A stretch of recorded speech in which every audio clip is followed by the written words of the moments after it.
Whispers followed her like shadows. A simple woman, dressed in casual clothes, was being escorted out of one of Rodeo Drive's most exclusive boutiques. The manager, sharp in a tailored suit, held the door open with a sneer. "People like you don't belong here." She didn't argue.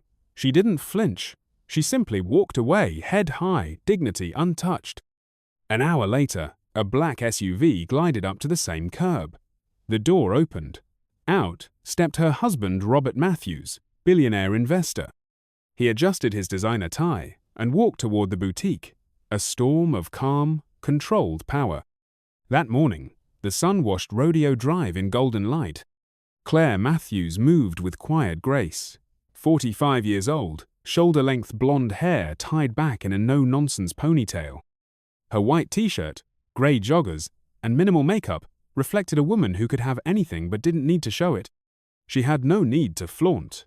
Not after 15 years married to one of LA's most powerful men. But today was special. Robert's birthday was coming up, and Clare had found the perfect gifter, rare 1960s vintage watch, housed in a boutique known not just for luxury, but for exclusivity, elegance. It was the kind of place that didn't advertise. It didn't have to. Those who belonged knew. Clare checked the time. 10:30. Robert would meet her here at noon, just before their lunch reservation. She had more than enough time to make the purchase.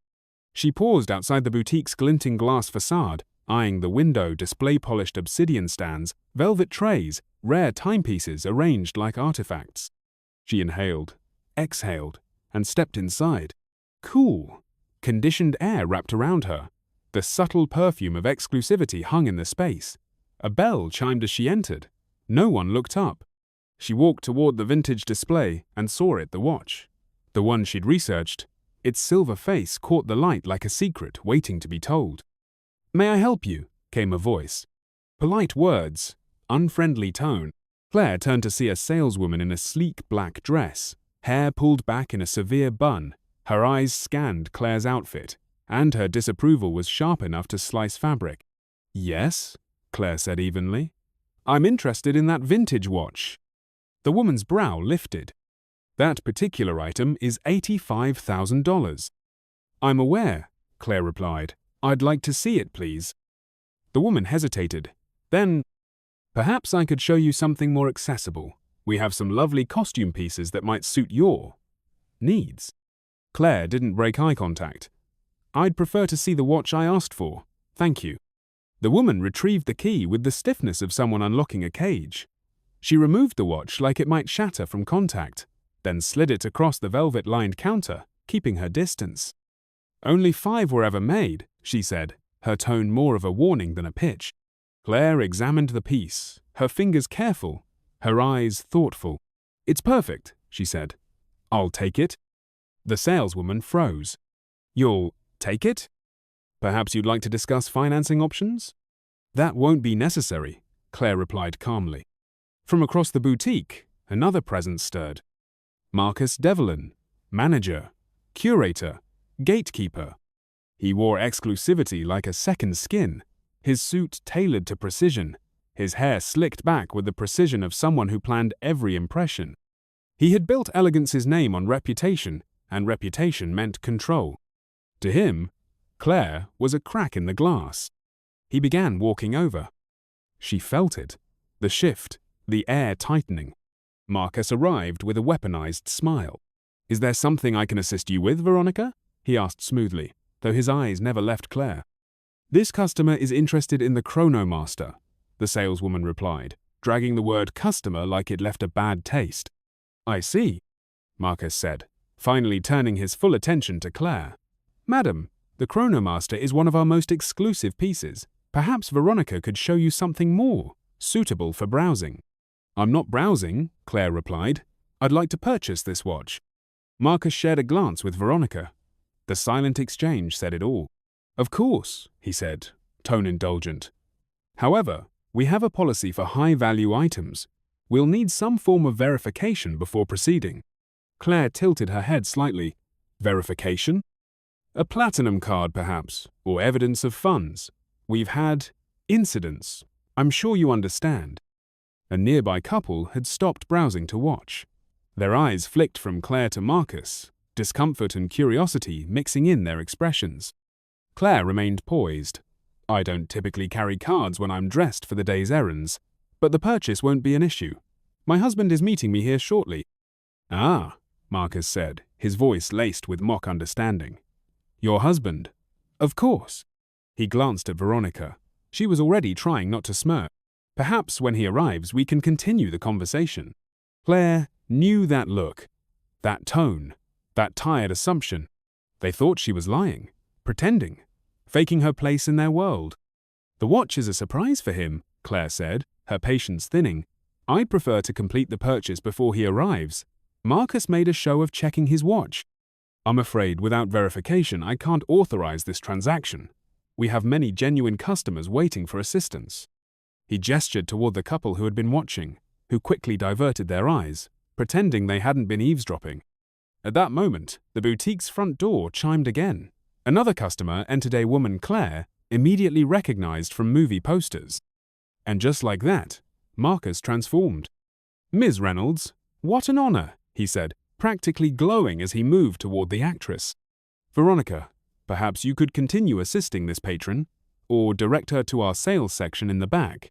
Claire watched as he fawned over the actress, smothering her with attention. The actress, clearly uncomfortable, gave Claire a small apologetic glance. "We don't actually have a sales section," Veronica muttered under her breath. She turned back to Claire with thinly veiled impatience. "Look, maybe you should come back another time, with your husband." The implication landed like a slap. Claire glanced at her watch. Robert would arrive in 30 minutes. She could wait. Let him handle this. But that would ruin the surprise. And more importantly, she had never needed her husband's name just to be treated with dignity. "I'd still like to purchase the watch," Claire said, her voice steady. Veronica exhaled, long and theatrical. "I've worked here 5 years. I know a discount hunter when I see one. You're wasting everyone's time." The words cut deeper than Claire expected. Around her, the boutique had gone quiet. Shoppers tried to pretend they weren't listening, but the judgment in their glances was impossible to ignore. What had started as a simple gift hunt had spiraled into public humiliation because she chose joggers over designer heels. Then Marcus returned. His expression was no longer polite, his smile gone. The mask had slipped. "Madam," he said, voice low, "I believe we've been more than accommodating, but it's clear you're not a serious buyer." Claire squared her shoulders. "I've made my intentions clear. I want to buy the watch." Marcus's gaze dropped to her clothes, his lips twisting. "Yet you've offered no proof that you can actually afford it." He leaned closer. "We've seen it before. People come in, take pictures, touch everything, pretend they belong, all for social media clout, a lifestyle they'll never have." A flush rose in Claire's neck, not from shame, but fury. "I don't need to prove my worth based on my appearance," she said. Marcus's tone turned sharp. "Enough. I must insist that you leave the premises." Claire blinked. "Excuse me?" "You heard me," he gestured toward the door. "Either produce verification or exit my store. We cater to a specific clientele. You're disrupting that environment." All around them, silence. Browsing customers had stopped pretending. A woman whispered to her companion. Both glanced at Claire like she was an intruder. "This is ridiculous," Claire said, her voice cool but clenched. "I'm a paying customer." "No," Marcus snapped. "You're not. You haven't paid for anything. Nor do I believe you can." He stepped closer, invading her space. "I won't ask again. Please leave, or I'll call security." There was no anger in his voice, just certainty. The certainty that she didn't belong, that she never had. Claire stepped back from the counter, her breath shallow but composed. "The way you've treated me," she said softly, "says far more about you than it ever will about me." Marcus gave a thin, tight smile, then took her arm. "People like you don't belong here," he repeated. And with a deliberate hand, he guided her toward the door. "Try the department stores downtown," he added, almost cheerfully. At the threshold, he released her arm with a gentle push. Not quite violent, but not gentle either. The glass door clicked shut behind her. Final. Dismissive. Claire stood there, blinking in the bright California sun. The world outside looked too sharp, too exposed. Inside, through the glass, she saw Marcus returning to the counter, laughing with his staff. One pointed toward the door. They laughed harder. Clare exhaled slowly, steadying herself against the humiliation tightening in her chest. In 15 years of marriage to Robert, she had met her share of arrogant men, but few had dared be this openly cruel. She checked her watch. 11:40. Robert would be here in 20 minutes. She could wait, tell him what happened, watch his reaction. Robert's protective nature was well-known fair, calm, but absolutely ruthless when crossed. "Are you all right?" The voice pulled Clare from her thoughts. She turned. It was the actress, the same woman Marcus had fawned over moments earlier now, exiting the boutique, shopping bag in hand. "I saw what happened," the woman said gently. "It was appalling." Clare managed a small, grateful smile. "Thank you. I'm fine. Just surprised how fast people assume things." The actress nodded, sympathetic. Her driver opened the door to a waiting car. Clare watched her go, then turned and walked down the block. She wouldn't give Marcus the satisfaction of seeing her linger like she'd been thrown out of class. Meanwhile, Robert Matthews' morning had been intense, even by his standards. 3 investment meetings before 11, a high-stakes conference call with international partners. But through it all, thoughts of lunch with Clare kept him centered. Their quiet time together was rare and sacred. At 11:45, his black SUV rolled to a smooth stop near Elegance. He straightened his blue tie and glanced at his reflection in the glass. 48, with silver at his temples. Athletic build, sharpened by 5 a.m. workouts. Every inch of him spoke success. "Wait here, James," he said to his driver. "We won't be long." He stepped onto the sidewalk, scanning for Clare. Nothing. She wasn't waiting outside. Maybe she was still inside, maybe she'd found something for herself, though her taste leaned towards simplicity, always had. As he reached for the boutique's door, a woman approached him. "Excuse me, are you Robert Matthews?" Robert turned, instantly on guard. Being recognized in public usually meant journalists or investors. "Yes? I just thought you should know your wife was asked to leave this store." The woman's voice was low, serious. "I was inside. The way they treated her, it was disgraceful." Robert's expression darkened. "She walked that way," the woman added, pointing down the street. "Thank you," Robert said quietly. His voice was calm, but his eyes had changed. He reached for his phone, almost called Clare, then stopped. Instead, he sent a text to his assistant. "Rescheduled my 2 p.m. Something's come up." The reply came fast. "Done. Everything okay?" "Will be," Robert wrote. He looked through the boutique window, watched Marcus laughing with 2 saleswomen. Their smug faces told him everything. Robert Matthews hadn't built a billion-dollar empire by reacting emotionally, he observed. Calculated, chose when to strike. And just then, he saw her. Clare.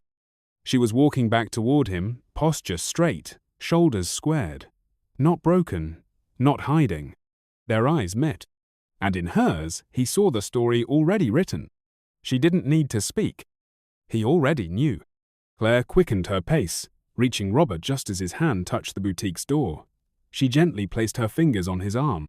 "I was just taking a walk," she said, her voice light, trying to ease the moment. "How was your morning?" Robert studied her face. 15 years of marriage had taught him how to read the shifts in her expression that others would miss. And today, something was wrong. "Someone told me what happened in there," he said quietly. Clare exhaled. "It's nothing, Robert. Just another case of people making judgments based on appearances." "It's not nothing." His voice stayed calm, but there was a hard edge beneath it, a quiet intensity Clare recognized. The same tone that made boardrooms fall silent. "No one treats you that way," he said. "Not even on Rodeo Drive." "Robert," she started, but he was already moving purpose in every step as he pushed open the door to Elegance. Inside, Marcus was still laughing. He leaned in close to Veronica and another sales associate, recounting the moment he'd thrown out the obvious time-waster. "The nerve of some people," he chuckled. "Coming in here looking like she just left the gym, expecting—" The door opened. Laughter died mid-breath. Robert Matthews had entered the store. Even those who didn't recognize him instantly felt it, the shift in energy, the weight of power. He moved with effortless confidence, his suit tailored to subtle perfection, his presence too commanding to ignore. Marcus rushed forward, smile snapping into place. "Good afternoon, sir. Welcome to Elegance. How may we assist you today?" Robert surveyed the boutique with practiced coolness, then let his gaze fall deliberately on Marcus. "I believe you just ejected my wife from your establishment." The words hit like a dropped chandelier. Color drained from Marcus's face. Behind Robert, Claire stepped into the store. The staff froze, and recognition began to dawn, first in flashes, then like a storm.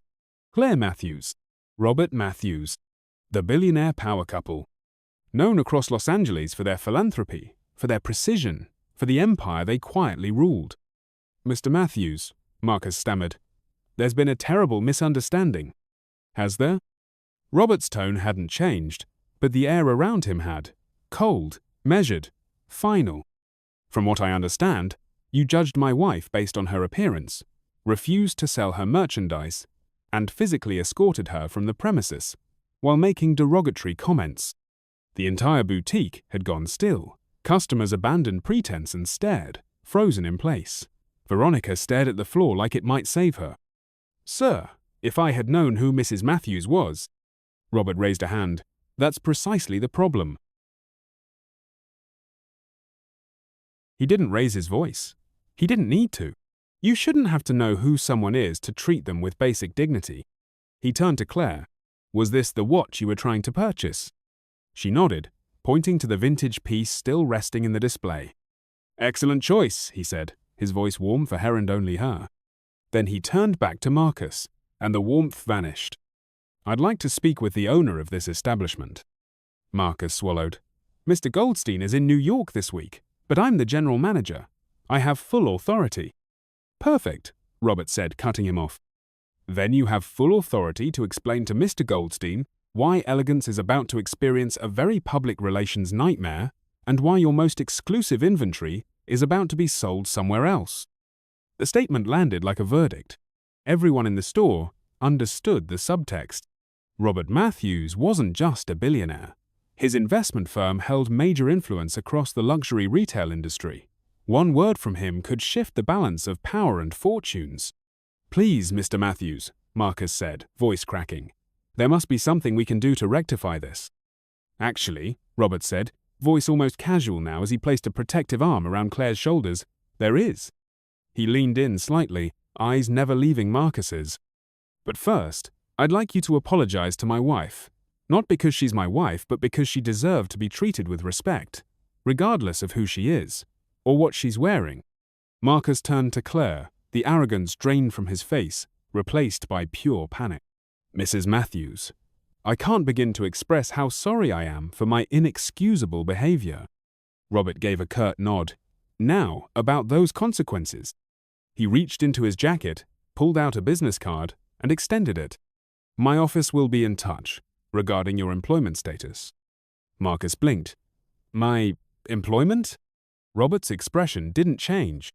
"Did I forget to mention?" His smile was razor-sharp now. "My investment group acquired a controlling interest in Goldstein Luxury Retail last month. The paperwork finalizes today." He stepped forward, each word precise. "Technically, I'm your boss now."